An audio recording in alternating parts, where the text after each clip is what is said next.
அனைவருக்கும் வணக்கம். இன்னைக்கு நம்ம ரொம்ப முக்கியமான டாபிக் பார்க்க போறோங்க. ஆதார் கார்டு மட்டும் இருந்தா போதும் 2 லட்சம் ரூபாய் வரைக்கும் லோன் வாங்கலாம் அப்படின்னு சொல்றாங்க இல்லையா? ஸோ இது சம்பந்தமான மொத்தமா டீட்டெயில்ஸ் தான் சொல்ல போறேன். அதே சமயம் இந்த லோன் வாங்குறதுக்கு ஸ்டெப் பை ஸ்டெப் கைடு உங்களுக்கு வந்து கொடுத்துட்றேன். ஸோ முதல்ல 2 லட்சம் ரூபாய் லோன் வெறும் ஆதார் கார்டை மட்டும் வச்சு கொடுப்பாங்களா அப்படின்னு கேட்டால் நிஜமாவே இல்லை. ஓகேங்களா? ஸோ ஆதார் கார்டு கூட உங்களுக்கு ஒரு சில டாக்குமெண்ட்ஸ் தேவைப்படுது. பட் நீங்கள் எல்லா டாக்குமெண்ட்ஸும் கொடுக்க வேண்டியதில்லை. ஒரு சில டாக்குமெண்ட்ஸை எலிமினேட் பண்ணிவிட்டு அதுக்கு பதிலாக ஆதார் கார்டை மட்டும் யூஸ் பண்ணிக்கலாம். ஸோ அதை பற்றி தான் பார்க்க போகிறோம். சரி, இந்த லோன் விஷயமா வந்துட்டு எந்த பேங்க் லோன் கொடுக்குது அப்படின்னு பார்த்தீங்கன்னா எல்லா பேங்க்ஸுமே வந்து ஆல்மோஸ்ட் இப்போ இந்த ஃபீச்சர்ஸ்குள்ளே வந்துட்டாங்க. ஸோ உங்களுக்கு யார் பெஸ்ட்டாக தோணுதோ அந்த பேங்க்கோட ஆப்பை டவுன்லோட் பண்ணியோ அல்லது நெட்லேயோ வந்து நீங்கள் இந்த லோனை வந்து நம்மளுக்கு கிடைக்குமா கிடைக்காதான்னு நீங்கள் செக் பண்ணிக்கலாம். ஸோ முதல்ல எடுத்துட்டிங்கன்னா குறைவான டாக்குமெண்ட்ஸுங்க. ஆதார் கார்டை மட்டும் கொடுக்குறனால நீங்கள் 2-3 டாக்குமெண்ட்ஸ் கொடுக்க வேண்டியதில்லை. ரெண்டாவது டிஜிட்டல் ப்ராசஸ், அதாவது ஆன்லைனில் லோன் வாங்குகிறோம் இல்லைங்களா? ஸோ அப்படி ஆன்லைன் லோனாக மட்டும்தான் இதை வாங்க முடியும். நேரடியாக போயிட்டு இதை வாங்குறதுக்குன்னு ஒன்று இல்லை. அதே போல் ப்ராசஸிங் வந்து இம்மீடியட்டாக நடந்துடும். நீங்கள் லோனுக்கு அப்ளை பண்ண கொஞ்சம் நேரத்துலேயே உங்களுக்கு ப்ராசஸ் ஆகி உங்களுக்கு லோன் வந்து அப்ரூவல் ஆகிடும். அதே போல் இது அன்செக்யூர்டு லோனுங்க. It's a personal loan. ஓகேங்களா? அதாவது தனிநபர் கடன் அப்படின்னு சொல்லுவோம் இல்லையா? அது மாதிரி தான். இதுக்கு ஏதாவது அடமானம் வைக்கணுமா அப்படின்னு கேட்டிங்கன்னா எந்த ஒரு அடமானமுமே தேவையில்லை. இது ரொம்ப ரொம்ப முக்கியம். ஸோ அடமானம் வைக்காமல் நீங்கள் லோன் வாங்கிக்கலாம். இந்த லோனை பொறுத்த வரைக்கும் எலிஜிபிலிட்டி அப்படின்னு சொல்லி என்னென்ன இருக்குது அப்படின்னு பார்த்தலாம். ஃபர்ஸ்ட் ஆஃப் ஆல் ஏஜுங்க. உங்களுக்கு என்ன ஏஜ் இருக்கணும் அப்படின்னு வந்து கொடுத்துருக்காங்கன்னா மினிமம் 21 வருடம், மேக்ஸிமம் எடுத்துட்டிங்கன்னா உங்களுக்கு 60 வயசு அப்படின்னு வந்து சொல்கிறாங்க. ஆனால் ஒரு சில பேங்க்ஸ் வந்து 65 வயசு வரைக்குமே வந்து இந்த பர்சனல் லோன் அப்படிங்கிறத கொடுக்குறாங்க, ஆதார் கார்டை பேஸ் பண்ணி மட்டுமே. அடுத்தது இன்கம். நீங்கள் சேலரிடு பர்சனாவோ அல்லது செல்ஃப் எம்ப்ளாய்டோ, அதாவது சொந்த தொழில் செய்கிறவங்களா இருந்தாலும் சரி, வேலைக்கு போகிறவங்களா இருந்தாலும் சரி, இந்த பர்சனல் லோனை வாங்கிக்க முடியும். ஆனால் உங்களுடைய சம்பளம் அப்படிங்கிறது மினிமம் 15,000லிருந்து 25,000 இருக்கணும் அப்படின்னு வந்து சொல்லியிருக்காங்க. வேலைக்கு போகிறவங்களுக்கோ அல்லது செல்ஃப் எம்ப்ளாய்டோ அப்படின்னு கிளியராக சொல்லிட்டாங்க. தட் மீன்ஸ் ஏதாவது உங்களுக்கு இன்கம் இருந்தால் தான் பர்சனல் லோன் வாங்க முடியும். இன்கமே இல்லாமல் நீங்கள் பர்சனல் லோன் 2 லட்சம் ரூபாய் வரைக்கும் வாங்கணும் அப்படின்னு நினச்சிங்கன்னா அதுக்கும் வந்து நீங்கள் செக் பண்ணி பார்க்கலாம். உங்களோட கிரெடிட் ஸ்கோர்லாம் பேஸ் பண்ணி கொடுக்குறாங்க அப்படின்னா சூப்பர். பட் மேக்ஸிமம் வந்து ஏதாவது ஒரு விதத்தில் வருமானம் வர்ற மாதிரி இருக்கணுங்கிறது எக்ஸ்பெக்டேஷன் இருக்குது. அடுத்து கிரெடிட் ஸ்கோர் எடுத்துட்டிங்கன்னா நீங்கள் 650லேருந்து 700 அல்லது அதற்கு மேலே இருந்ததுன்னா ஈஸியாக உங்களுக்கு வந்து பர்சனல் லோன், அதாவது இதை அப்ளை பண்ண அரை மணி நேரத்துலேயே உங்களுக்கு லோன் சாங்ஷன் ஆகிடும். ஸோ கிரெடிட் ஸ்கோர் நல்லா இருக்கிறப்போ உங்களுக்கு ஈஸி ப்ராசஸாக இருக்கும். அதே சமயம் இன்ட்ரெஸ்ட் ரேட்டுமே வந்து எடுத்துட்டிங்கன்னா ரொம்ப ரொம்ப கம்மியாக இருக்கும். இது ரொம்ப முக்கியம். அதே போல் இன்னொரு முக்கியமான விஷயம் எடுத்துட்டிங்கன்னா வேலிட் ஆதார் கார்டு அப்படிங்கிறது ரொம்ப முக்கியம். அதாவது மொபைல் நம்பரோட கனெக்ட் ஆன ஆதார் கார்டு இருக்கணும். உங்களோட ஆதார் கார்டுக்கு மொபைல் நம்பர் கனெக்ட் ஆகிருக்கு, ஆதார் கார்டு நம்பர் போட்டு ஏதாவது பண்ணுறீங்க அப்படின்னா ஓடிபி உங்கள் மொபைலுக்கு வர்ற மாதிரி இருக்குது அப்படின்னா உங்களுக்கு இந்த லோனை ஈஸியாக வந்து ப்ராசஸ் பண்ண முடியும். சரி, ஆதார் மட்டும் இல்லாமல் வேறு என்னென்ன டாக்குமெண்ட்ஸ் வேணும் அப்படின்னு சொல்லி பார்த்தரலாம். நான் உங்களுக்கு முன்னாடியே சொல்லிட்டேன், ஆதார் மட்டும் போதும் நினச்சிக்காதீங்கன்னு சொல்லிட்டு. ஆதார் அண்டு பேன் கார்டு, ஓகேங்களா, இது 2 வேணும். அதே போல் இந்த பர்சனல் லோனுங்கிறது அன்செக்யூர்ட் லோன் அப்படின்னு நான் சொல்லிட்டேன். அப்போ உங்களுடைய வருமானத்தை அடிப்படையாக கொண்டு தான் இந்த லோன் கொடுப்பாங்க. அதனால் அதாவது கடைசியாக ஒரு 3லேருந்து 6 மாதத்துக்குள்ளே உங்களுடைய பேங்க் ஸ்டேட்மெண்ட் என்ன மாதிரி சேலரி வந்திருக்குங்கிறது கண்டிப்பாக கேட்பாங்க. அதே சேலரிடு பர்சனாக இருக்கிற பட்சத்தில் இன்கம் ப்ரூஃப் வந்து கேட்பாங்க. உங்கள் சேலரி ஸ்லிப்பெல்லாம் இருக்கும் இல்லையா, அது வந்து கேட்பாங்க. ஐடிஆர் ரிட்டர்ன் வந்து செல்ஃப் எம்ப்ளாய்டாக இருக்கீங்கன்னா கேட்பாங்க. ரைட்டுங்களா? அதாவது சொந்த தொழில் செய்கிறவங்க டேக்ஸ் கட்டுறீங்க அப்படின்னா அது ஏதாவது இருந்துச்சுன்னா கண்டிப்பாக கேட்பாங்க.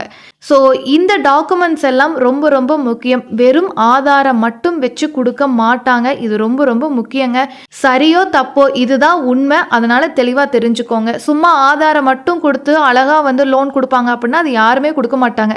ஆதாரை பொறுத்த வரைக்கும் உங்களுடைய முகம் இருக்குது, உங்களுடைய பயோமெட்ரிக் திங்ஸு எல்லாமே அதில் வந்து வந்துடுறங்காட்டிக்கு நீங்கள் வந்து அட்ரஸ் ப்ரூஃப் கொடுக்கணும், அதை கொடுக்கணும், இதை கொடுக்கணும், அதெல்லாம் ஒன்றுமே இல்லை. ஈஸியாக வந்து வேலை முடிஞ்சிடும். ரைட்டுங்களா? ஸோ அதுக்காக மட்டும்தான் வந்து ஒரு அட்ரஸ் ப்ரூஃபுக்கும் உங்களை வந்து ஒரு இந்திய நாட்டில் இருக்கக்கூடிய ஒரு கண்டிப்பான ஒரு நபர் அப்படிங்கிறதுக்காகவும் ஆதாரை கொடுக்குறாங்க. மற்ற எல்லாத்துலேயுமே ஆதார் வந்து கனெக்ட் ஆகிருக்கிறங்காட்டிக்கு ரொம்ப ஈஸியாக இருக்குது, வேற ஒன்றும் இல்லை. அடுத்து ரொம்ப முக்கியமானது இந்த லோனுக்கு எப்படி அப்ளை பண்ணுறது அப்படின்னு சொல்லிட்டு. ஓகேங்களா? ஸோ ஹவு டு அப்ளைன்னு நம்மளுக்கு வந்து தெரியணும் இல்லைங்களா? ஸோ ஃபர்ஸ்ட் ஆஃப் ஆல் நீங்கள் வந்து ஒரு பேங்க்கை நீங்கள் நம்புவீங்க இல்லையா, இந்த பேங்க்கில் ஒரு 2 லட்ச ரூபாய் லோன் கொடுப்பாங்க அப்படின்னு சொல்லிட்டு. ஸோ அந்த மொபைல் ஆப்பை, அந்த பேங்க்குடைய மொபைல் ஆப்பை டவுன்லோட் பண்ணிக்கோங்க. அண்ட் அந்த பேங்க் ஆப்லேயே வந்து எலிஜிபிலிட்டி கால்குலேட்டர் அப்படின்னு ஒன்று இருக்கும், ரைட்டுங்களா. ஸோ உங்களுக்கு பர்சனல் லோன் 1 லட்ச ரூபாயோ 2 லட்ச ரூபாயோ, அதிகபட்சம் 2 லட்சம், ரைட்டுங்களா. ஸோ அதில் போயிட்டு கால்குலேட் பண்ணி பாருங்கள். உங்கள் டீட்டெயில்ஸ் எல்லாம் கொடுத்து எலிஜிபிலிட்டி கால்குலேட்டரில் கால்குலேட் பண்ணி நீங்கள் எலிஜிபிளா அப்படின்னு சொல்லி ஃபஸ்ட்டு தெரிஞ்சுக்கோங்க. அதுக்கப்புறம் எலிஜிபிளாக இருக்கிற பட்சத்தில் இந்த லோனுக்கு பார்த்துட்டிங்கன்னா பர்சனல் லோனில் போயிட்டு டாக்குமெண்ட்ஸ் அப்லோட் அப்படின்னு ஒன்று இருக்கும். ஸோ அதில் Aadhaar, PAN card, IT returns இதெல்லாமே வந்து நீங்கள் டாக்குமெண்ட்ஸாக அப்லோட் பண்ணணும். அதாவது ஸ்கேன்டு காப்பின்னு சொல்லுவோம் இல்லைங்களா, அதை அப்லோட் பண்ணீங்க அப்படின்னா நீங்கள் எலிஜிபிளாக இருக்கிற பட்சத்தில் லோன் உங்களுக்கு அப்ரூவல் ஆகிடும். ஓகேங்களா. ஸோ அவ்வளோதான். லோன் அப்ரூவல் ஆகிடுச்சு அப்படின்னா இமிடியேட்டாக லோனை கையில் கொடுப்பாங்களான்னா கொடுக்க மாட்டாங்க. உங்களுக்கு 24 மணி நேரத்துலேருந்து 48 மணி நேரம் லோன் டிஸ்பர்சலுக்கு டைம் எடுத்துப்பாங்க. அதுக்கப்புறம் தான் உங்களுக்கு லோன் அப்படிங்கிறது உங்களோட அக்கௌண்ட்டுக்கு வரும். ஸோ 2 லட்ச ரூபாய் உங்கள் அக்கௌண்ட்டுக்கு வந்துடும். தாராளமாக நீங்கள் எடுத்து யூஸ் பண்ணிக்கலாம். சரி, இதில் வந்து ஒரு சில கன்சர்ன் அப்படிங்கிறது வந்து இருக்குது. நான் அதை வந்து கிளியராக சொல்லிடுறேன். இதையெல்லாம் நீங்கள் யோசிச்சு பார்த்துட்டு அதுக்கப்புறம் நீங்கள் லோன் வாங்குறத பற்றி யோசிச்சுக்கோங்க. ஃபஸ்ட்டு இன்ட்ரெஸ்ட் ரேட்டுங்க. ஆப்வியஸாக இது வந்து ஒரு பர்சனல் லோன், அதாவது அன்செக்யூர்ட் லோன் அப்படின்னு சொல்லிட்டேன். எந்த ஒரு அடமானமுமே இல்லாமல் நீங்கள் வாங்கக்கூடிய லோன். அதனால் ஒவ்வொரு பேங்க்குக்கும் ஒவ்வொரு விதமான இன்ட்ரெஸ்ட் அப்படிங்கிறது இருக்கும். உங்களோட கிரெடிட் ஸ்கோரை பொறுத்து வேறு மாதிரி உங்களுக்கு இன்ட்ரெஸ்ட் மாறும். ஸோ 1க்கு 2-3 பேங்க் நீங்கள் அக்கௌண்ட் வச்சுருக்கீங்க அப்படின்னா எல்லாத்துலேயும் செக் பண்ணி பார்த்துட்டு அதுக்கப்புறம் நீங்கள் ப்ரொசீட் பண்ணுறது எது உங்களுக்கு பெஸ்ட்டாக இருக்கோ அதை அடிப்படையாக வச்சு நீங்கள் லோன் வாங்க பார்க்குறது பெஸ்ட்டுன்னு நான் சொல்லுவேன்.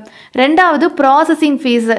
ப்ராசஸிங் ஃபீஸ் அப்படிங்கிறது நம்ம எல்லாத்தையும் அடுக்கடுக்காக வந்து திங்ஸை ஆன்லைனில் போட்டு கடைசியில் டெலிவரி சார்ஜ்னு போடுறப்போ ஒரு பெரிய அமௌண்ட்டாக போடுவாங்க இல்லைங்களா, அதை பார்த்து பயங்கர ஷாக் ஆகும்ல. அதே போல் தான் பேங்க் வந்து எல்லாம் ப்ராசஸ் பண்ணிவிட்டு கடைசியில் ப்ராசஸிங் ஃபீஸ்ன்னு சொல்லிட்டு கொஞ்சம் அமௌண்ட் வச்சு தீட்டிடுவாங்க.